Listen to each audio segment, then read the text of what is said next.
வணக்கம். இது தமிழ்வினின் பிரதான செய்திகளோடு நான் லக்ஷனா யாதவன். முதலில் தலைப்புச் செய்திகள். QR இன்றி எரிபொருள் வழங்க 3000 ரூபாய் சபையில் அம்பலமான தகவல். ஏப்ரல் மாதத்திற்கான கொள்முதல் நிறைவு. இலங்கையை வந்தடைந்த 5 எரிபொருள் கப்பல்கள். மஹிந்தவுக்கு எதிராக லஞ்ச ஊழல் குற்றச்சாட்டு. வெளிச்சத்துக்கு வந்த 60 மில்லியன் மோசடி. போதைப் பொருட்களை உடனுக்குடன் அளிக்க ஜனாதிபதி உத்தரவு. கடுமையாகும் சட்டங்கள். ஏறிய வேகத்தில் இறங்கும் தங்கத்தின் பெறுமதி. இலங்கையில் அடுத்தடுத்து குறைவடைந்த விலை. காலாவதியான உளவு தகவல்கள். அமெரிக்க உளவுத்துறை அதிகாரிகள் வழங்கவுள்ள பரபரப்பு சாட்சியம். மத்திய கிழக்கில் போர் பதற்றம். ஏப்ரல் வரை விமான பயணங்கள் ரத்து. தொடர்பான விரிவான செய்திகள்.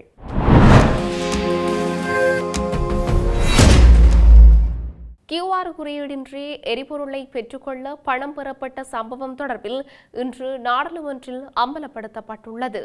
அந்த வகையில் திம்பிரிகசாய பிரதேசத்தில் உள்ள எரிபொருள் நிரப்பு நிலையம் ஒன்றில் QR குறியீடு இன்றி எரிபொருளை பெற்றுக்கொள்வதற்காக வாகன உரிமையாளர் ஒருவரிடம் 3000 ரூபாய் பணம் கோரப்பட்டுள்ளதாக நாடாளுமன்ற உறுப்பினர் GD சூரிய பண்டார தெரிவித்துள்ளார்.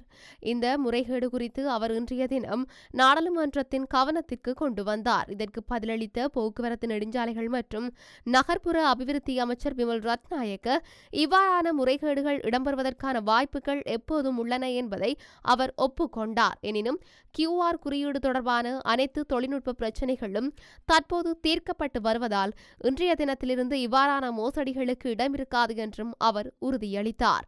மேலும் QR முறைமை முழுமையாக சீரடைந்தவுடன் இவ்வாறான சட்டவிரோத செயல்களில் ஈடுபடும் எரிபொருள் நிலையங்களுக்கு எதிராக கடும் நடவடிக்கை எடுக்கப்படும் எனவும் அவர் சுட்டிக்காட்டியுள்ளார். ஏப்ரல் மாதத்திற்கான அனைத்து எரிபொருள் கொள்முதல்களும் முடிந்துவிட்டதாக இலங்கை பெட்ரோலிய கூட்டுத்தாபனம் அறிவித்துள்ளது. எதிர்வரும் மாதத்திற்கு போதுமான எரிபொருள் இருப்பை உறுதி செய்யும் வகையில் 5 எரிபொருள் கப்பல்களுக்கான கொள்முதல் உறுதி செய்யப்பட்டுள்ளதாக CPC-யின் நிர்வாக இயக்குனர் மயூர நெத்திகுமார தெரிவித்துள்ளார். இது தொடர்பில் அவர் மேலும் தெரிவிக்கையில், மார்ச் மாத இறுதிக்குள் உறுதி செய்யப்பட்ட கப்பல்களின் எண்ணிக்கையின் அடிப்படையில் ஏப்ரல் மாத இறுதி வரை மட்டுமே எரிபொருள் இருக்கும் என்று நாங்கள் முன்பு உறுதி செய்திருந்தோம். தற்போது 4வது மாதம் வரை கப்பல்கள் உறுதி செய்யப்பட்டுள்ளன. இதன் விளைவாக அடுத்த மாத இறுதி வரை எரிபொருள் இருப்பு உறுதி செய்யப்பட்டுள்ளது. எரிபொருள் தொடர்பாக எந்த பிரச்சனையும் இல்லை என்றார்.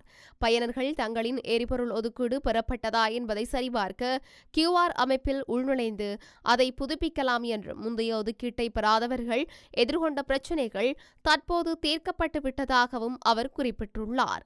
QR அமைப்பில் இருந்த தொழில்நுட்ப பிழைகள் தற்போது சரி செய்யப்பட்டு விட்டன. ஒரே தொலைபேசி எண் மற்றும் ஒரே அடையாள அட்டை எண்ணின் கீழ் ஒரே ஒரு வாகன மட்டுமே பதிவு செய்ய முடியும் என்பதை நினைவில் கொள்ளுங்கள் என்றும் அவர் வலியுறுத்தினார். மத்திய கிழக்கு பிராந்தியத்தில் தொடரும் மோதலால் ஏற்பட்ட எரிபொருள் விநியோக பிரச்சினைக்கு மத்தியில் எரிபொருள் விநியோகத்தை நிலைப்படுத்தவும் விநியோக அமைப்பில் உள்ள தொழில்நுட்ப கவலைகளை நிவர்த்தி செய்யவும் சீன கம்யூனிஸ்ட் கட்சி முயன்று வரும் வேளையில் இந்த அறிவிப்பை அவர் வெளியிட்டுள்ளார். சர்ச்சைக்குரிய ஏர்பஸ் விமான பரிவர்த்தனை தொடர்பில் முன்னாள் ஜனாதிபதி மஹிந்த ராஜபக்சவுக்கு 3 வெவ்வேறு சந்தர்ப்பங்களில் மொத்தமாக 60 மில்லியன் ரூபாய் வழங்கப்பட்டதாக குற்றச்சாட்டு முன்வைக்கப்பட்டுள்ளது. இந்த தகவலை லஞ்சம் அல்லது ஊழல் குற்றச்சாட்டுகளை விசாரிக்க ஆணையகம் இன்றைய தினம் வியாழக்கிழமை கொழும்பு நீதவான் நீதிமன்றத்தில் தெரிவித்துள்ளது. இந்த வழக்கில் சந்தேக நபராக உள்ள கபில சந்திரசேன அளித்த வாக்குமூலத்தின் மூலம் இந்த தகவல் வெளியிடப்பட்டதாகவும் அறிவிக்கப்பட்டது. வழக்கு விசாரணையின் போது சந்திரசேனாவை எதிர்வரும் ஏப்ரல் 2ஆம் தேதி வரை மேலும் விளக்கமறியலில் வைக்குமாறு நீதிமன்றம் உத்தரவிட்டுள்ளது.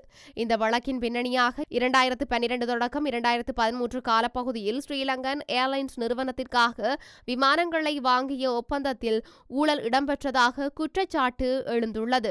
அதன்படி ஏர்பஸ் நிறுவனத்துடன் 6A330 மற்றும் 4A350 விமானங்களை வாங்க ஒப்பந்தம் செய்யப்பட்டிருந்தது. இந்த ஒப்பந்தம் தொடர்பான மோசடி குறித்த தகவல்கள் 2020ஆம் ஆண்டு நடத்தப்பட்ட விசாரணையின் பின்னர் வெளிச்சத்துக்கு வந்தன. அந்த விசாரணையில் 16.84 மில்லியன் அமெரிக்க டாலர் அளவிலான லஞ்சம் வழங்கப்படவிருந்ததாகவும் அதில் $2 மில்லியன் தொகை சந்திரசேனாவின் மனைவியுடன் தொடர்புடைய புருனேயைச் சேர்ந்த நிறுவனத்தின் கணக்கில் வரவு வைக்கப்பட்டிருந்ததாகவும் தெரிய வந்தது. மேலும் அந்த நிதி புருனேயிலிருந்து சிங்கப்பூர் மற்றும் ஆஸ்திரேலியா உள்ளிட்ட நாடுகளில் உள்ள கணக்குகள் வழியாக பல கட்டங்களாக மாற்றப்பட்டிருந்ததுடன் சிங்கப்பூரிலிருந்து இலங்கையில் உள்ள கணக்குகளும் பணம் மாற்றப்பட்டிருந்தது விசாரணைகளில் கண்டறியப்பட்டுள்ளது. இதற்கிடையில் முன்னாள் சபாநாயகர் சமல் ராஜபக்சவின் மகனான சமிந்த இந்த வழக்கில் 3வது சந்தேக நபராக பெயரிடப்பட்டுள்ளார். 2013ஆம் ஆண்டு அவரது வங்கிக் கணக்கில் 1,60,000 அமெரிக்க டாலர் வரவு வைக்கப்பட்டதாக தகவல்கள் வெளியாகியுள்ளன. இந்த வழக்கிற்கான விசாரணைகள் தொடர்ந்து முன்னெடுக்கப்பட்டு வருகின்றன. போதைப்பொருள் கடத்தல்காரர்களுக்கு எதிராக முன்வைக்கப்படும் சுற்றி வளைப்புகளின் போது கைப்பற்றப்படும் போதைப்பொருள் கையிருப்புகளை தாமதமின்றி உடனடியாக அளிப்பதற்கான சட்ட திருத்தங்களை விரைவுபடுத்துமாறு ஜனாதிபதி அனுரகுமார திசாநாயக்க அதிகாரிகளுக்கு பணிப்புரை விடுத்துள்ளார். முழு நாடுமே ஒன்றாக போதைப்பொருள் ஒழிப்பு தேசிய செயற்பாட்டு சபையின் கூட்டம் ஒன்று நேற்றைய தினம் முற்பகல் ஜனாதிபதி அலுவலகத்தில் நடைபெற்ற போதே அவர் இதனை தெரிவித்துள்ளார். நாட்டில் எத்தகைய பொருளாதார அல்லது சமூக சவால்கள் ஏற்பட்ட போதிலும் போதைப்பொருள் அச்சுறுத்தலை ஒழிப்பதற்கான அரசின் வேலைத்திட்டம் எக்காரணம் கொண்டும் முடங்கக்கூடாது என்று ஜனாதிபதி இதன்போது வலியுறுத்தினார். போதைப்பொருள் விநியோக வலையமைப்புகளை முறியடித்தல், புனர்வாழ்வு மற்றும் நீதித்துறை நடவடிக்கைகளை வலுப்படுத்துதல் ஆகியவற்றை வேகப்படுத்த வேண்டும் என்றும் அவர் சுட்டிக்காட்டினார். குறிப்பாக இளைஞர்கள், சிறுவர்கள் மற்றும் கர்ப்பிணி பெண்களுக்கென தனித்தனியான புனர்வாழ்வு திட்டங்களை சுகாதார அமைச்சு முன்னெடுத்து வருகின்றது. இந்த தேசிய பணியில் வழிபாட்டு தலங்களை மையமாக கொண்ட மத ரீதியான விழிப்புணர்வு நிகழ்ச்சிகளின் முக்கியத்துவத்தை சுட்டிக்காட்டிய ஜனாதிபதி போதைப்பொருள் ஒழிப்பு நடவடிக்கைகளுக்கு ஊடகங்கள் வழங்கும் அதே முக்கியத்துவத்தை புனர்வாழ்வு மற்றும் போதைப்பொருள் அழிப்பு நடவடிக்கைகளுக்கும் வழங்க வேண்டும் என்று கேட்டுக்கொண்டார். இந்த நிகழ்வில் மகா சங்கத்தினர் உள்ளிட்ட மத தலைவர்கள், பாதுகாப்பு அமைச்சின் செயலாளர், முப்படை தளபதிகள் மற்றும் போலீஸ் மா அதிபர் உள்ளிட்ட உயர்மட்ட அதிகாரிகள் கலந்து கொண்டனர். உலகளாவிய தங்க விலைகளின் வீழ்ச்சிக்கு இணையாக இலங்கையிலும் தங்க விலை வீழ்ச்சி போக்கினை பதிவு செய்து வருகின்றது. அதன்படி கொழும்பு செட்டியார் தெரு நிலவரப்படி 22 கரட் தங்க பவுனொன்றின் விலை இன்று பிற்பகல் நிலவரப்படி 3,62,500 ரூபாவாக பதிவாகியுள்ளது. பிற்பகல் மேலும் 4,000 ரூபாய் குறைந்துள்ளது. நேற்று 22 கரட் தங்க பவுனொன்றின் விலை 3,74,400 ரூபாவாக பதிவு செய்யப்பட்டிருந்த நிலையில் இன்று 3,62,500 ரூபாவாக காணப்படுகின்றது. இதற்கிடையில் நேற்று 4,07,000 ரூபாவாக இருந்த 24 கரட் தங்க பவுனொன்றின் விலை 3,94,000 ரூபாவாக குறைந்துள்ளது என்று தகவல்கள் தெரிவிக்கின்றன. சர்வதேச சந்தையில் இன்றைய தினம் ஒரு அவுன்ஸ் தங்கத்தின் விலை 4,843 டாலராக வீழ்ச்சியடைந்துள்ளது. சர்வதேச சந்தையில் ஏற்பட்டுள்ள பொருளாதார மாற்றங்கள் மற்றும் மத்திய கிழக்கில் நிலவும் போர்ச்சூழல் காரணமாக இந்த வீழ்ச்சி பதிவாகியுள்ளதாக தெரிவிக்கப்படுகின்றது. அதே நேரம் வெள்ளி ஒரு அவுன்ஸ் இன்றைய தினம் 76.1 டாலராக விற்பனை செய்யப்படுகின்றது. இதேவேளை கொழும்பு செட்டியார் தெருவின் இன்றைய தகவல்களின்படி 22 கேரட் தங்க பவுனொன்றின் விலை 3,66,200 ரூபாவாக பதிவாகியுள்ளது.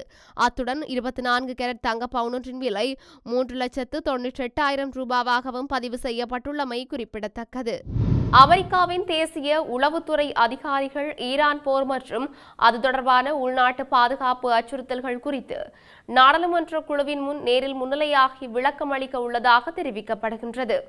இதுகுறித்து வெளியிட்டுள்ள செய்தியில் மேலும் குறிப்பிட்டுள்ளதாவது, அமெரிக்க ஜனாதிபதி டொனால்ட் ட்ரம்ப் நிர்வாகத்தின் முக்கிய பாதுகாப்பு அதிகாரிகளான தேசிய உளவுத்துறை இயக்குனர் துளசி காப்பர்ட் மற்றும் CIA இயக்குனர் ஜான் ராட்க்ளிப் ஆகியோர் ஈரான் போர் தொடங்கி 3 வாரங்கள் நிறைவடையும் நிலையில் செனட் சபையின் உளவுத்துறை குழு முன் சாட்சியம் அளிக்க உள்ளனர். குறிப்பாக ஈரான் போரின் தற்போதைய நிலை, அமெரிக்க வீரர்களின் பாதுகாப்பு மற்றும் இந்த மோதலால் ஏற்படக்கூடிய உலகளாவிய எரிசக்தி நெருக்கடி குறித்து செனட்டர்கள் அவர்களிடம் அடுக்கடுக்கான கேள்விகளை எழுப்புவார்கள் என்று எதிர்பார்க்கப்படுகின்றது. இந்த போர் அமெரிக்க வரி செலுத்துவோரின் பில்லியன் கணக்கான டாலர்களை செலவழித்து வருவதால் இதுகுறித்த வெளிப்படையான தகவல்கள் தங்களுக்கு வழங்கப்பட வேண்டும் என்று ஜனநாயக கட்சியினர் வலியுறுத்தி வருகின்றனர். மேலும் ஈரானில் உள்ள ஒரு தொடக்க பாடசாலை மீது தவறுதலாக ஏவுகணை வீசப்பட்டதில் 165க்கும் மேற்பட்டோர் உயிரிழந்த சம்பவத்திற்கும் காலாவதியான உளவு தகவல்களே காரணம் என்று கூறப்படுவதால் இதுகுறித்தும் அதிகாரிகள் கடுமையான விசாரணைக்கு உள்ளாக்கப்படுவார்கள் என்று தெரிய வருகின்றது. மத்திய கிழக்கில் தீவிரமடைந்துள்ள போர்ச்சூழலை கருத்தில் கொண்டு துபாய் மற்றும் ரியாத் நகரங்களுக்கான அனைத்து விமான பயணங்களை எதிர்வரும் ஏப்ரல் மாதம் 30ஆம் தேதி வரை ரத்து செய்வதாக ஹாங்காங்கின் கெத்தே பசிபிக் விமான சேவை நிறுவனம் அறிவித்துள்ளது. கெத்தே பசிபிக் விமான சேவை நிறுவனம் புதன்கிழமை வெளியிட்டுள்ள உத்தியோகபூர்வ அறிக்கையில் மத்திய கிழக்கின் தற்போதைய பாதுகாப்பு நிலவரங்களை உன்னிப்பாக அவதானித்து வருவதாகவும் ஏற்கனவே மார்ச் மாதம் வரை நடைமுறையில் இருந்த விமான ரத்து நடவடிக்கையை தற்போது ஏப்ரல் 30 வரை நீடித்துள்ளதாகவும் புதன்கிழமை தெரிவித்துள்ளது. பாதிக்கப்பட்ட பயணிகள் எவ்வித மேலதிக கட்டணமுமின்றி தமது பயண திகதிகளை மாற்றிக்கொள்ள அல்லது முழுமையான பணத்தை திரும்ப பெற்றுக்கொள்ள முடியும் என்று அறிவிக்கப்பட்டுள்ளது.